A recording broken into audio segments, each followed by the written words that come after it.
tonton in sɔgɔma Ni sɔgɔma. Somɔgɔw ka kɛnɛ. Nba. N bɛ i ka communication lamɛnbagaw bɛɛ fo. K'u fo k'u waleɲuman dɔn. K'aw yɛrɛ ka équipe k'aw fo. Parce que aw bɛ baara min na, n'i y'a ye ne yɛrɛ ye n ka baara bɛɛ bila ka na aw ka rendez-vous la. Parce que n b'a dɔn nafa min bɛ baara in na. Parce que aw bɛ ka information di maliyɛnw ma, ka kunnafoni d'u ma. C'est comme si n'i bɛ mɔgɔw bɔ dibi la, a ka ko faamu. Parce que débat caman bɛ yen, ko caman bɛ fɔ kɛrɛfɛ, mais n'i nana tigi yɛrɛ bara, a ka kuma i ye, jamanadenw k'a lamɛn, k'a ye, k'a lajɛ, o bɛ se ka ko caman lafaamu. Donc n b'aw fo o la. K'a fɔ tuguni ko vidéo manu bɛɛ, presse mɔgɔw bɛɛ, i kɛra télévision, i kɛra vidéo man, i kɛra journaliste, i kɛra radio, k'u bɛɛ fo. Parce que olu bɛ baara min na bi, dan t'o la. O nafa ka bon Mali ma kojugu. Hali dɔ b'a la min bɛ baara tiɲɛ, mais a fanba u ka baara ka ɲi. Donc n b'aw fo o la. Ok, foli diyara an ye. An tɛna kuma kuntagala janya bila, an bɛna tɛmɛ ni ɲininkaliw ye. An ka ɲininkali sigida ye sigida 3 ye. A sigida fɔlɔfɔlɔ i n'a fɔ n y'a fɔ, o ye jamana yɛrɛ kɔnɔ ko minnu ni ko minnu bɛ ka kɛ. An bɛ tonton ɲininka a ka a hakilina di o la, ani ni proposition de solution minnu bɛ a bolo. D'une part, d'autre part, an bɛna kuma M5 RFP yɛrɛ kan. Komi an ye kibaruyaw sɔrɔ k'a fɔ ko ni seli tɛmɛna, ko bɔli dɔw bolo dalen don. Donc an ka baro kan ka boli ni sigida 3 de kan. Tonton, i yɛrɛ hakilina ye jumɛn ye autorité de transition ninnu ka baarakɛtaw la? Kɛrɛnkɛrɛnnenya la, hali ni o y'a sɔrɔ a kɛra a mɛnna, nka tubabu yɛrɛ bɛ to k'a fɔ ko la répétition est pédagogique. K'a daminɛ CNT sigili la, yanni CNT yɛrɛ cɛ, k'a daminɛ président ni vice président sigili la, ka na se CNT sigili ma fo ka se bibi in na ma. I bɛ se ka o bɛɛ fara ɲɔgɔn kan dakuruɲɛ joli la k'o ɲɛfɔ maliyɛnw ye? Comme i y'a fɔ, répétition c'est pédagogique. C'est de fɛn min fɔra ka ban, i bɛ se ka segin a kan pour que ka mɔgɔw lafaamu. Minnu y'a mɛn n'u m'a faamu, ani minnu m'a mɛn pewu. N bɛ kuma minnu fɔ, n b'a barikama de tɔmɔ k'a fɔ. Kabini transition in sigira, M5 kun y'a fɔ bɛɛ ɲɛna. Ko sɔrɔdasiw nan'a fɔ 18 août 2020, u ye IBK bɔ fanga la don min na, IBK démissionnaire don min na, olu yɛrɛ nan'a fɔ k'u nana transition civile de sigi. Là k'a fɔ le 21 juillet 2020, u nana M5 ka meeting ba dɔ la, k'u nana peuple kɛlɛ de dafa, u nana M5 kɛlɛ dafa. Kabini u y'o fɔ, M5 ko an ka to hɔrɔnya la, u hakili ka sigi fɔlɔ, parce que dɔw kun y'a fɔ k'an ka bɔ ka manifester k'a fɔ k'an ma sɔn f'u ka sigi ka na ka fanga di M5 ma directement. Mais majorité y'a fɔ ko danaya kan ka to ani ni ɲɔgɔn cɛ. U ye lahidu min ta maliyɛnw, u ye lahidu min ta bɛɛ ɲɛna. An k'a to u hakili ka sigi, n'u hakili sigira, u bɛ na an bɛ kuma bonya kɔnɔ. U nana an ye hakilina f'u ye fana. Mais an nana mun ye, en réalité u filila yɔrɔ caman la. Fɔlɔfɔlɔ olu ɲɛna k'u bɛ se ka transition jɔ ka réussi ka M5 bila kɛrɛfɛ. O y'u ka erreur fɔlɔ ye. Mɔgɔ min y'u bila o la, olu yɛrɛ ye o hakili sɔrɔ. U ma conseil ɲuman d'u ma. Yɛlɛma tɛ se ka to jamana kɔnɔ.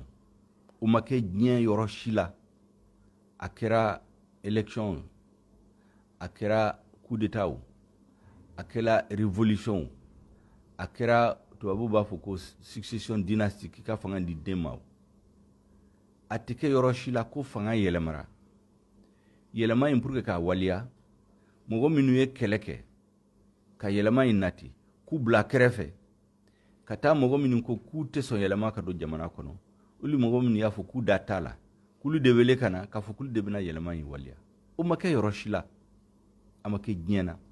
C'est comme si pour que mɔgɔw k'a faamu n'i bɛ taa campagne la président bɛ taa campagne i ka équipe de campagne min y'i dɛmɛ i gagnera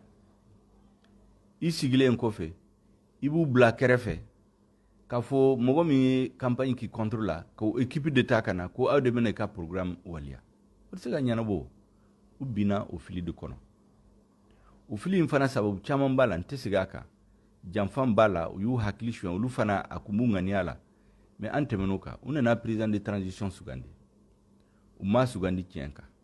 a sugandili kɔfɛ an ko k'an ko an kana samasamili ko la parce que président de la transition yɛrɛ bandaw yɛrɛ tiɲɛ yɛrɛ la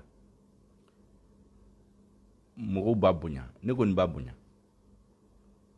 donc n'u kun y'a fɔ an ye k'u b'a fɛ k'ale de ta gɛlɛya kun tɛ don a la M5 fɛ mais u y'a ta sira min kan u y'a gɛlɛya bolo fu mais an tɛmɛn'o kan u nana gouvernement de transition fana sigi u ye mɔgɔw lamunumunu a ye sɛbɛn bila ka na de a ye nin kɛ ka mɔgɔw lamunumunu mɔgɔw bɛ taa kati u bɛ sigi ka na f'u nan'u ka gouvernement sigi gouvernement fana sigira a ma sigi tiɲɛ kan premier ministre sigira a ma sigi tiɲɛ kan a ma sigi tilenya kan premier ministre sigilen u ko k'an k'an ka CV bila ka na k'u bɛ premier ministre sugandi CVw taara u m'aw CV si jate ne kɔni ka ne CV ma taa o parce que aw hakili b'a la ne y'a fɔ ko ne ɲɛ bɛ u ka baara kɛcogo la ne dalen t'u la et puis CV i bɛ premier ministre ta CV tɛ mɔgɔ kɛ premier ministre ye CV o ye ONG ni administration premier ministre a kan ka dɔn k'a sɔrɔ a tali waati ma na o mais M5 majorité ko n'a ma CV bila ka na fana u bɛna fɔ maliyɛnw ko M5 mɔgɔw jamanen don u y'i ban ka CV bila ka na o de kama an ma mɔgɔw ta u cɛ la donc CVw taara min ka di o y'o kɛ u tila ka premier ministre yɛrɛ a sigilen a ye n wele ne ye M5 délégation bila ka taa fɛ a k'u ma k'ale yɛrɛ b'a dɔn tigitigi k'olu se ka baara kɛ ni M5 t'a la k'ale ka base politique ye M5 de mais ale bɛ min fɛ an ka tɔgɔ d'a ma mɔgɔ min kan ka don gouvernement la ani an hakilina ye mun ye ka changement ye waliya an k'o papier bila ka na fɛ an ka délégation ko ma ko monsieur le premier ministre a tɛ kɛ tan o a bɛ kɛ cogo min na i b'a fɔ an ye aw bɛ ministre hakɛ jumɛn ani jumɛn de di M5 ma comme ça compétence bɛ M5 la mɔgɔ min bɛ se o baara la an b'u tɔgɔ d'aw ma maintenant u bɛna don min na M5 hakilina ye mun ye ka changement ye waliya u bɛna n'a ye o a k'u ma ko aw jo b'a la ko tiɲɛ yɛrɛ la aw ye min fɔ a kan ka kɛ nin cogo de la mais a ye n kɔnɔ n bɛ taa président de transition voir n bɛ segin ka na an bɛ a to dafa k'u sigilen to yen gouvernement liste bɔra télévision la k'u sigilen to premier ministre yɛrɛ fɛ yan k'u sigilen to parce que u ye n wele k'u bɛna compte rendu kɛ comité stratégique n k'u ma ko c'est pas la peine a ye jɔ ni premier ministre seginna ka n'a ye jaabi min d'aw ma a bɛ na donc u jiginna u taara u sigi dugu ma k'u sigilen to yen télé ye gouvernement liste bɔ o janfan sabanan ye u tilala ka CNT fana k'u bɛ CNT bon u ye gouvernement in fana sigi a kɛra mun n balimaw u teriw u somɔgɔw u tantiw u bɛ mɔgɔ minnu dɔn a ma taa critère kan minnu bɛna ni yɛlɛma ye mɔgɔw dɔ bɛ yen minnu y'a fɔ télévision la a vidéo b'an bolo mois de juin k'olu tɛ sɔn IBK ka bɔ fanga la olu nana don gouvernement la donc a kɛra somɔgɔw ko ye ni balimaw ni teriya ye an tɛmɛn'o kan an nana CNT sigi CNT a tɔgɔ CNT yɛrɛ M5 de y'a di Conseil national de transition mɔgɔ hakɛ min b'a la 121 M5 de y'a di a y'a kɛ hakilina mun la u y'o papier ta u taara fɛn wɛrɛ kɛ olu ye sariya minnu signé décret minnu signé CNT kan ka sigi sariya minnu kan olu yɛrɛ y'u sɔsɔ aw ni force du changement tɛ bɛn aw ni population tɛ bɛn aw y'a sɔsɔli k'a bɛɛ la donc o de kama a sigira nkalon kan sariya sɔsɔli kan o de kama M5 b'a fɔ qu'il est illégitime et illégal n'aw hakili b'a u ye kalo 4 kɛ ka bɔ août fo mois de décembre ka se k'a sigi kalo 4 mais ni M5 kun b'a dilan a kun bɛ dilan dɔgɔkun 3 kɔnɔ parce que an y'a miiri kabini IBK ma bi o sigilen kɔfɛ an nana mun ye gouvernement sigira CNT sigira maintenant a yɛrɛ k'a lajɛ jamana bɛ cogo halala min na bi fɛn wo fɛn ni maliyɛnw y'a ɲini maliyɛn wulila ka IBK ka bɔ fanga la dalilu min na mɔgɔw wulila a y'a kelen kelen ta a si ma ɲɛnabɔ foyi kelen tɛ yen donc yɛlɛma mana parce que les autorités ont un problème de légitimité jamanadenw dalen t'u la tu sais fanga a force fɔlɔ ye min jamanadenw ka da e la ça c'est la légitimité a filanan e sigi cogo a ka ɲɛ a ka kɛ bonya ni karama kɔnɔ ani sariya kɔnɔ a si ma sigi sariya kɔnɔ a si ma sigi tiɲɛ kan ka tila ka mun kɛ la compétence ka baara kɛ cogo don mɔgɔ tɛna gouvernement de transition la k'i bɛna stage la o waati kunguru de don n'i bɛna 6 mois kɛ pour que k'a dɔn dossier bɛ marcher cogo min na si 18 mois donc a tora kalo san kelen baara tɛ se ka kɛ o donc o de kama sisan bɛɛ b'a fɔ ko jamana bloquelen don bɛɛ b'a dɔn sisan ko jamana bloquelen don mɔgɔ si dalen tɛ fanga in na tuguni n'i ye mɔgɔ 100 ta bi mɔgɔ 95 ni 8 b'a fɔ ye ko le pays est bloqué donc o de bɛ sen na bi donc an kɔni bɛ min fɔ M5 ko ala n'a tiɲɛ bange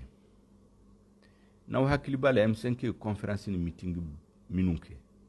don o don an bɛ kuma u fɛ an b'u sama ka na parce que an ko transition ye an den de ye transition ye n'a tiɲɛna an de tɔgɔ bɛ na tiɲɛ o mɔgɔ caman bɛ gouvernement ni CNT in na n'a tiɲɛna o sɔrɔdasiw ninnu bolo sini ala k'an kisi o la o t'u ka problème ye an dun an tɔgɔ de bɛ tiɲɛ parce que a bɛ fɔ aw de IBK gɛn aw nana ni fɛn jugu min ye a filɛ nin ye o de kama an b'a fɔ ko transition an den de i den n'a ye sira jugu ta i b'a sama ka na waati dɔ la i b'a bɔgɔ yɛrɛ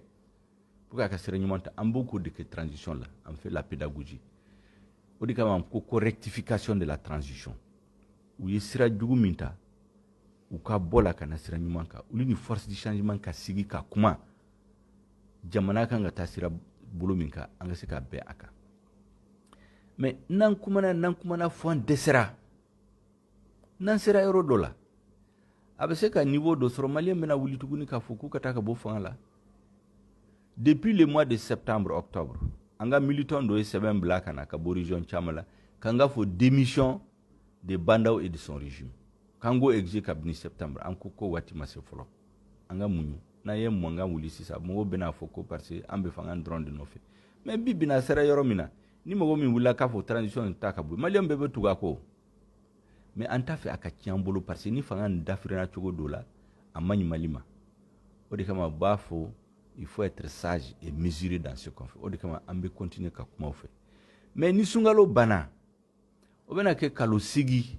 kalo 6 ɲɔgɔn foyi ma kɛ mais an tɛ se k'an sigi tuguni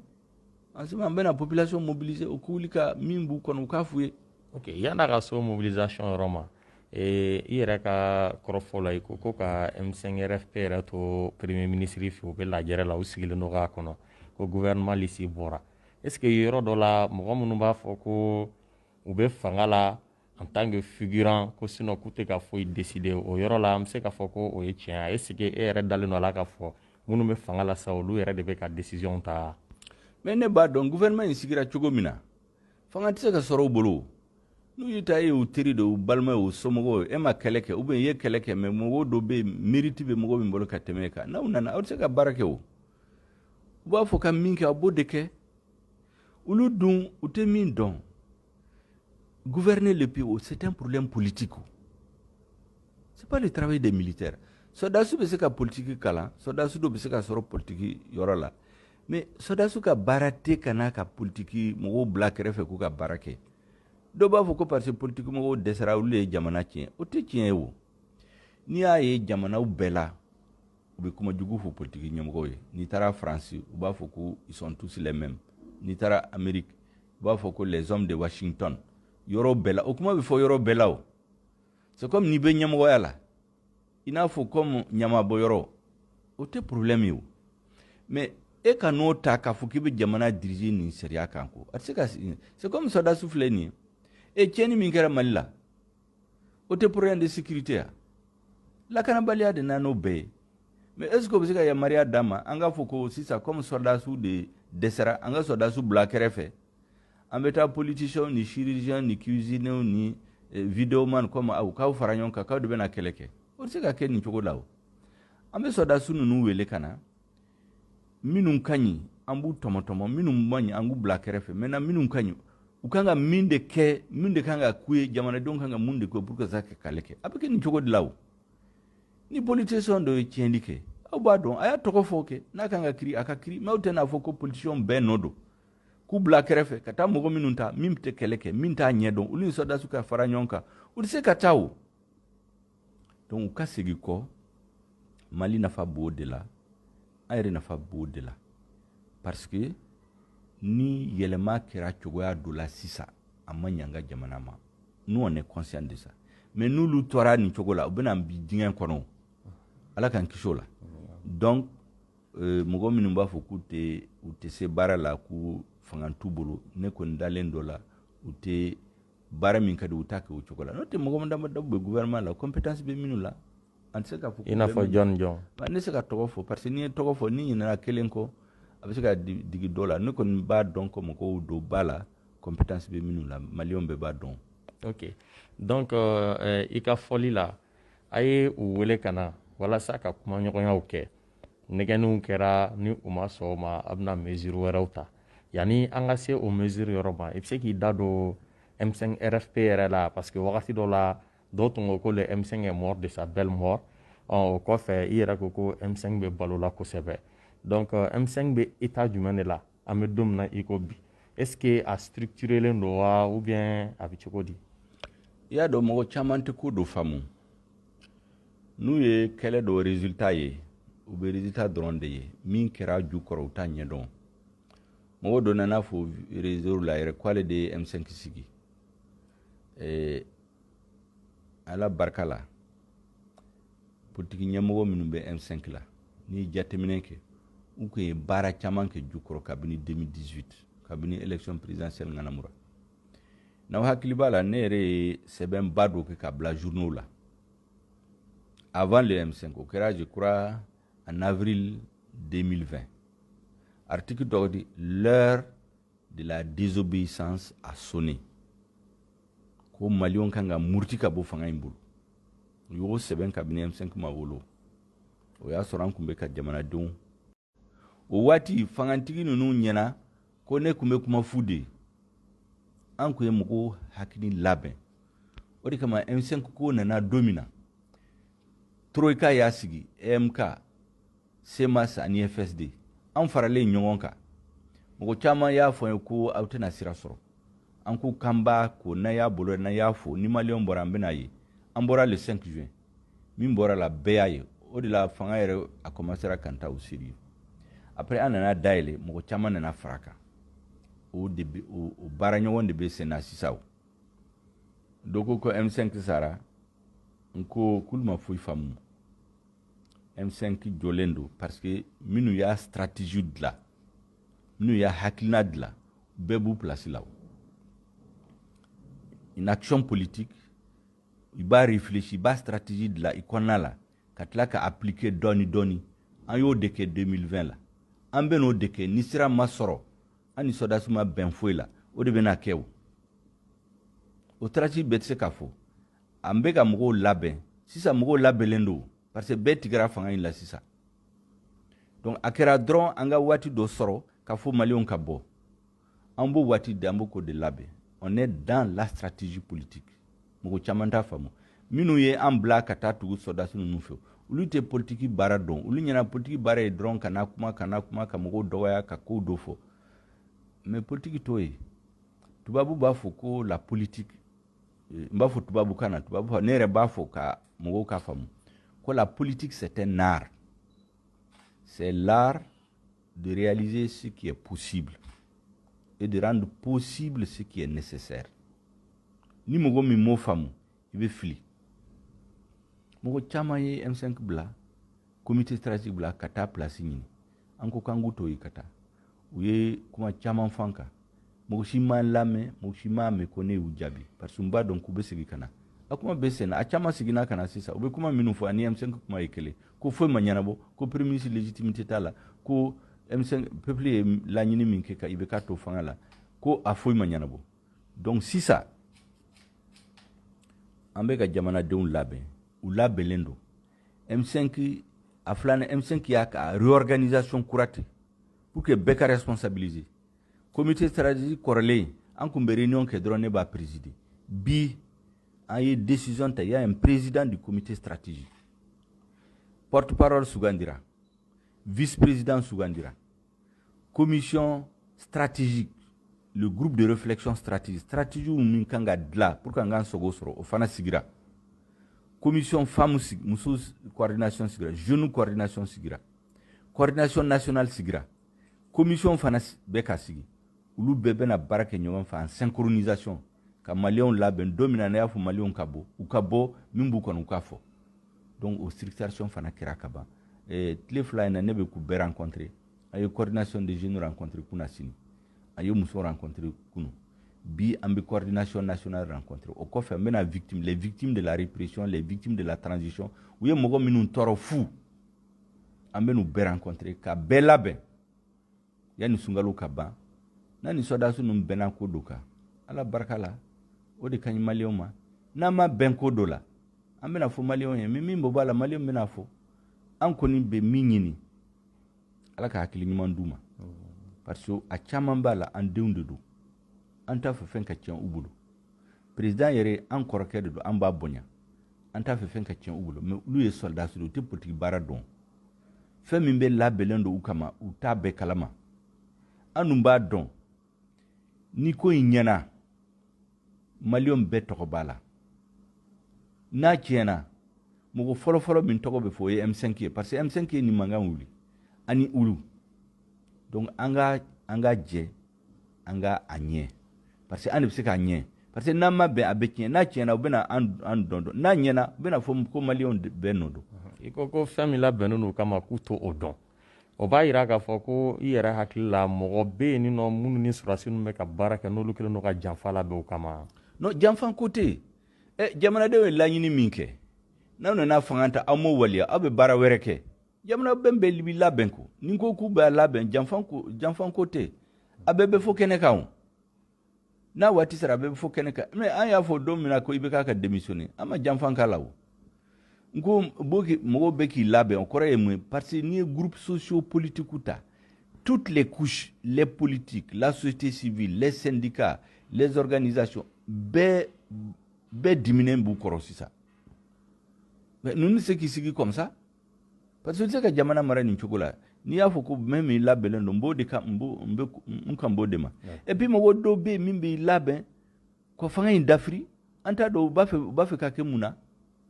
est ce que u ŋaniya ka ɲi ou bien ŋaniya man ɲi parce que ni crise continuera ni crise tɛ ban jamana kɔnɔ waati dɔ la a bɛ dafiri o mɔgɔ o mɔgɔ ni wulila k'i b'a dafiri jamana bɛɛ b'i applaudi mais o bɛ se ka kɛ mɔgɔ minnu olu tɛ changement fɛ yɛrɛ o de kama an t'a fɛ a ka se o yɔrɔ la o an b'a fɛ u ka sigi kɔ parce que hadamaden i bɛ se ka fili o ala dɔrɔn de tɛ fili o mais k'i to fili la k'i tɛ bɔ a la o de man ɲi o donc an bɛ ka pédagogie de kɛ quoi fo sisan i ko aw ka structuration kura la fɔlɔ ko a kun dannen bɛ comité stratégique dɔrɔn ma e tun b'o présider sisan nɔ a bolofaraw cayara commission de la femme bɛ yen commission stratégique bɛ yen commission de la jeunesse bɛ yen o n'a ɲɔgɔnna caman n bɛ fɛ ka dɔn halisa comité stratégique min bɛ yen e yɛrɛ ye o président ya ouais ne y'o président kɔrɔlen ne kun ye président de sisan ne kun bɛ réunion dɔrɔn de présider mais sisan an ye réunion qu'il va y avoir un président du comité stratégique fixe a bɛ fɔ a ma le président du comité stratégique maintenant ka commission ninnu fana sigi donc sisan vraiment an bɛnna ko bɛɛ kan parce que ko min don tulonkɛ t'a la tuguni mɔgɔ minnu tora u y'a faamu olu nana M5 la ko min na minnu nana n'u ka calcul ko place ɲini ka nin kɛ u bɛɛ taara o minnu tora o ye ka yɛlɛma don jamana kɔnɔ donc bɛɛ bɛ n'i ka place la k'i ka baara kɛ ne ye comité stratégique président ye ne bɛ se ka stratégie baw dilan ni comité stratégique ɲɛmɔgɔw bɛɛ an bɛ se ka hakilina ɲuman sɔrɔ ka sira yira mɔgɔw la mais mobilisation à la base n'an y'a fɔ sini mɔgɔw ka bɔ jɔn de bɛ mɔgɔw labɔ jeunes ni musow ça c'est les bras du M5 la tête c'est le comité stratégique les bras et les pieds c'est les femmes les jeunes et les commissions d'organisation donc bɛɛ bɛ k'i labɛn donc sisan bɛɛ b'i ka baara la bɛɛ b'i jɔyɔrɔ dɔn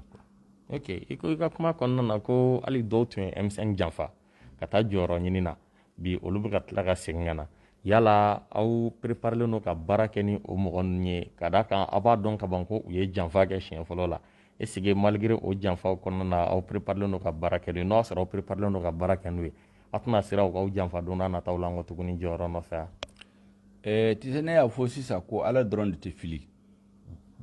hadamaden bɛ se ka fili parce que manque d'expérience b'i la o peut-être i m'a kɛ ka janfa yɛrɛ siri mais e hakilina ye mun ye o de kun man ɲi par exemple soldats ninnu ne ɲɛna u kun t'a dɔn u ye min ta u kun bɛ tulonkɛ na u t'a dɔn ka giri a ka kalan u kun t'a ɲɛdɔn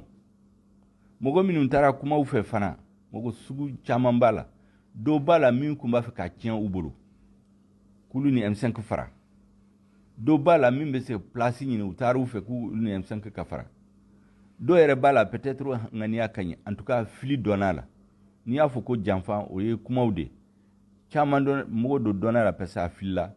dɔ dɔnn'a la parce que a ye janfa yɛrɛ siri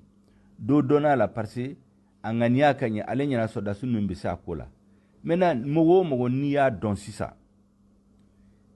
ŋaniya ɲuman b'i la o e kun ye janfa siri o n'i y'a dɔn sisan ko a bloquera a tɛ se ka taa ɲɛ tuguni n'i seginna ka na kɔfɛ M5 b'a tɛgɛ d'i ma parce que n'i b'a fɛ ka jamana mara jamana tɛ mara dɔrɔn avec tes partisans jamanadenw bɛɛ hali minnu t'i fɛ n'u y'a ye baara ɲɛna mɔgɔ a bɛ se ka kɛ mɔgɔ t'i fɛ bi mais n'a y'a ye i bɛ baara ɲuman la a bɛ yɛlɛma k'a fɔ ko k'ale sɔnna k'ale filila donc ne kɔni bolo mɔgɔ o mɔgɔ n'a kɔrɔ k'a bɛ na M5 la hali ni i bɛ k'a nɔfɛ mɔgɔw ani mɔgɔ min bɔra M5 la n'u ko k'u bɛ segin ka na an k'an tɛgɛ di ɲɔgɔn ma ka jamana jɔ il n'y a pas de problème. ɲininkali kelen wɛrɛ fɛnɛ bɛ n bolo yanni an ka don aw bɛna bɔli min kɛ ni seli tɛmɛna aw ni comité M5 voilà d'une manière générale aw ni Mahamud Diko Liman Mahamud Diko aw ni a cɛla bɛ cogo di ka da kan wagati dɔ la a ye gafe dɔ bɔ dɔw yɛrɛ tun ko ko e yɛrɛ de ye gafe in sɛbɛn. Ya dɔn kuma caman bɛ fɔ ne kan n'a ma deli ka mɔgɔ si jaabi kabini i bɛ ka ma bin i bɛ ka binnen ko transition kɔnɔna la fɛn caman fɔra ne kan ne ma si jaabi parce que min bɛ hakili la n b'a dɔn ko moi je suis mon cap ne tɛ n ka temps perdu pour répondre aux gens n bɛ min fɔ bi Liman Diko ni M5 bi relation ci n'u ni ɲɔgɔn cɛ bi bina parce que fɛn caman kɛra fɛn caman fɔra o y'a kɛ u jɛɲɛna ɲɔgɔn la dɔɔni u jɛɲɛna ɲɔgɔn la caman yɛrɛ donc bi bina relation tɛ M5 comité stratégique officiellement ani Diko cɛ bi ne bɛ se k'o de fɔ bi. Donc est-ce que a ye date dɔ choisi a ka bɔli la ni sunkalo tɛmɛna. N'a ye structure ninnu bɛɛ rencontré ka ban n ko k'an ye jeunes rencontré kunna sini kunu a ye muso rencontré bi an bɛ coordination rencontré après an bɛna victime ninnu bɛɛ rencontré o kɛrɛfɛ il y a le comité le groupe de réflexion stratégique o fana bɛ baara la donc n'o banna an bɛna réunion de synthèse kɛ maintenant an bɛ min fɔ maliyɛnw an bɛna fɔ ka mɔgɔw bila ka taa région bɛɛ la bɛɛ bɛ k'i labɛn n'an ko mɔgɔw ka bɔ don min na u kan ka bɔ mun na ka mun de ɲini laɲini ye mun ye détermination bɛ taa fɔ yɔrɔ jumɛn o bɛɛ bɛ n'a fɔ n'a waati sera. Ok ka yira maliyɛnw na ko ani Dr Choguel Kogala Mayiga de bɛ ɲɔgɔn fɛ baro kuntagala tun bɛ ka boli jamana kibaruyabaw ani M5 RFP kan an bɛna kuma di a ma a ka dakurunya laban ye min ye k'a ɲɛsin maliyɛnw kɛrɛnkɛrɛnnenya la an ka jamana ɲɛmɔgɔw donc a ka o ɲɛfɔ an ye. Ka aw fo aw i ka communication ɲɛmɔgɔw k'aw lamɛnbagaw bɛɛ fo k'a fɔ sisan maliyɛnw degunnen don a caman a ye espoir perdu n bɛ min fɔ maliyɛnw ye faut jamais perdre l'espoir a ye espoir garder l'homme vit d'espoir jamanabaw aw ɲɛ bɛ minnu la Amérique o France o Russie o Chine o a bɛɛ u ka histoire kɔnɔ waati dɔw b'u ka histoire la u kun bina fu dingɛ kɔnɔ u peuple ma espoir perdu u ye patriote sɔrɔ jamanadenw dɔ sɔrɔ la min ye hakili ɲuman sɔrɔ jamanadenw tuguru kɔ u ka jamana bɔ dingɛ kɔnɔ k'u ka hɔrɔnya n'u danbe sigi a ma n dalen do a la ko maliyɛnw denw bɛ sɔrɔ min bɛ mali bɔ dingɛ in kɔnɔ min bɛ mali hɔrɔnya n'a danbe ka sigi a ma donc an kana espoir perdu o ye kelen a filanan n bɛ M5 comité stratégique fɔ ka M5 jeunes n'a muso surtout les jeunes et les femmes k'u fɔ minnu ma an bila minnu m'an janfa minnu tugura an kɔ dɔw yɛrɛ bɛ baara t'u bolo foyi t'u bolo mais u tugura u ka laɲini kɔ M5 c'est un esprit n b'u fɔ k'u waleɲuman dɔn o la ka maliyɛnw bɛɛ fɔ mɔgɔ caman tun man ka kɛlɛ in faamu dɔw yɛrɛ ɲa ko place ko don dɔw yɛrɛ a découragera n b'a fɔ bɛɛ ye a ye segin ka na aw kana décourager kɛlɛ in an y'a bila yɔrɔ min na le 18 août an bɛna taa o yɔrɔ la ka taa ɲɛ tuguni parce que jamana tɛ se ka to nin halala la ka tila ka min fɔ sɔrɔdasiw minnu ye yɛlɛma in dafa le 18 août k'a f'u ye u k'a dɔn ko M5 tu jugu ye olu ni M5 u n'a fɔ filaniw ni transition ma ɲɛ olu ɲɛna a bɛ tiɲɛ olu de bolo mais a bɛ tiɲɛ an de bolo fɔlɔ parce que bɛɛ b'a fɔ ko aw de ye mankan in wuli min bɔra la a filɛ nin ye a man ɲi donc u ka segin ka na an ni olu ka sigi ka sira ɲuman ta u ye sira min ta o sira man ɲi u ka sɔn a ma hadamaden bɛ se ka fili o tɛ problème k'i insister fili la ka persister fili la o de man ɲi u ka segin ka na parce que an denw don an balimaw de don et enfin le président de la transition ne y'a fɔ aw ye n b'a fɔ don o don c'est la seule institution qui n'est pas querellée dans le fond c'est-à-dire u y'a sigi cogo min na a kun ma diya an ye mais a sigilen kɔfɛ foyi ma fɔ tuguni ale kan an m'ale sɔsɔ bonya b'a kan il faut qu'il prenne ses responsabilités face à l'histoire san hakɛ min b'a bolo bi min tɛmɛna o ka ca ni min tɔra a ye diɲɛ na maliyɛnw kun dalen do a la qu'il rentre dans l'histoire qu'il prenne ses responsabilités qu'il dise après avoir discuté avec les forces du changement les forces sociales qu'il prenne ses responsabilités pour rectifier la trajectoire de la transition a kana to fo mankan ka wuli jamana kɔnɔ denmisɛnninw ka wuli musow ka wuli bɛɛ ka wuli n'o waati sera hali n'a ye décision min ta mɔgɔw t'a lamɛn tuguni o de kɛra IBK la donc ne bɛ conseil min d'a ma n kɔrɔkɛ de don an b'a bonya M5 comité stratégique b'a bonya vraiment a ka responsabilité a ka an lamɛn an ma wuli k'a fɔ k'an bɛ transition in dafiri mais an tɛ se k'a to u bɛ sira min kan parce que sira in bɛna bi dingɛ kɔnɔ ala k'an kisi o la donc kumaba minnu bɛ fɛ k'a fɔ nin ye ka maliyɛnw fɔ k'a fɔ ala k'an dɛmɛ ala ka hakili ɲuman d'a ma a ka muɲu d'a ma pour que jamana ka se ka taa ɲɛ hakili to bala salila mahamadu ala ko o duwawu minɛ